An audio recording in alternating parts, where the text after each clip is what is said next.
नमस्कार. महाराष्ट्र योजना कॉर्नरमध्ये आपल्या सर्वांचे स्वागत आहे. आजच्या आपल्या व्हिडिओच्या माध्यमातून आपण बघणार आहोत की संजय गांधी निराधार योजनेसंदर्भामध्ये आलेल्या एका महत्त्वपूर्ण अपडेटबद्दल माहिती जाणून घेणार आहोत. संजय गांधी निराधार योजना, श्रावण बाळ योजना तसेच त्याने निराधार असलेल्या लाभार्थ्यांसाठी एक अतिशय महत्त्वाची बातमी समोर आली आहे. या योजनेपैकी तुमच्या घरामध्ये कोणी लाभार्थी असेल किंवा तुम्ही स्वतः लाभार्थी असाल तर तुमच्यासाठी ही अत्यंत महत्त्वाची बातमी असणार आहे. कारण की आता राज्यामध्ये पुन्हा एकदा महायुतीचे सरकार आल्यामुळे राज्य सरकारने या योजनेमध्ये 2 मोठे बदल केले आहे या ठिकाणी. आणि हे दोन्ही बदल दरमहा मिळणाऱ्या पेन्शन संदर्भामध्ये असल्यामुळे व्हिडिओ शेवटपर्यंत नक्की पहा. या योजनेअंतर्गत लाभार्थ्यांना दरमहा 2100 रुपये मिळण्याची घोषणा कधीपासून लागू होणार आहे, तसेच 2100 रुपये कधीपर्यंत लाभार्थ्यांच्या बँक खात्यामध्ये जमा होणार आहे, किती तारखेला हे सर्व पैसे लाभार्थ्यांच्या मिळणार आहे, याबद्दल संपूर्ण माहिती अशी आपण आजच्या व्हिडिओच्या माध्यमातून पाहणार आहोत. त्यामुळे व्हिडिओ शेवटपर्यंत नक्की पहा. परंतु त्याआधी जर तुम्ही चॅनलवर नवीन असाल तर माझ्या चॅनलला लाईक, सबस्क्राईब आणि शेअर करायला विसरू नका.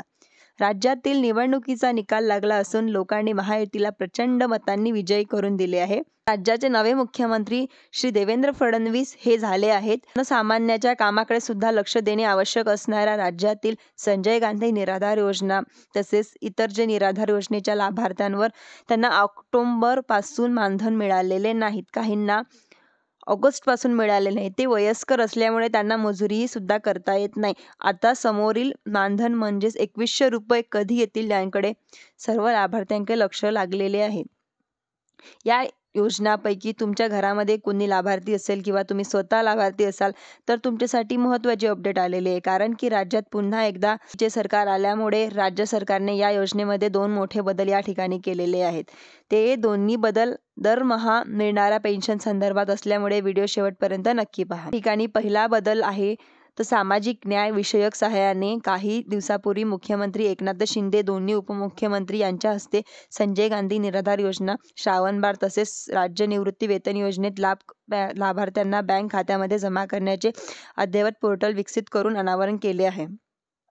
संजय गांधी निराधार योजनेत श्रावण बाळ योजना राज्य निवृत्ती वेतन योजनेचा थेट लाभ लाभार्थ्यांना होत आहे, म्हणजेच DBT अंतर्गत यापुढे दिला जाणार आहे. तसेच दुसरी अपडेट पहा काय आहे.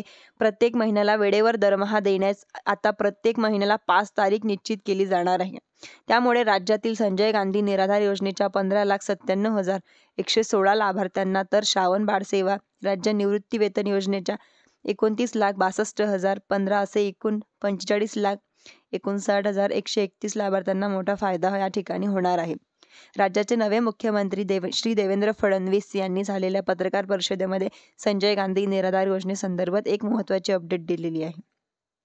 तसेच अशी अपडेट पण आलेली आहे की त्यांना येत्या 15 तारखेपर्यंत त्यांच्या खात्यामध्ये पैसे जमा होणार आहेत. संजय गांधी निराधार योजना व श्रावण बाळ तसेच निराधार योजना 1500 रुपये पेन्शन वाढून 2100 रुपये केली जाणार आहे. परंतु सध्या त्याची अंमलबजावणी त्वरित होणार नाही. फडणवीस यांनी स्पष्ट केले की 2100 रुपयासारखा पेन्शन यासाठी बजेटमध्ये तरतूद केली जाईल. महाराष्ट्राचे बजेट फेब्रुवारी महिन्यापर्यंत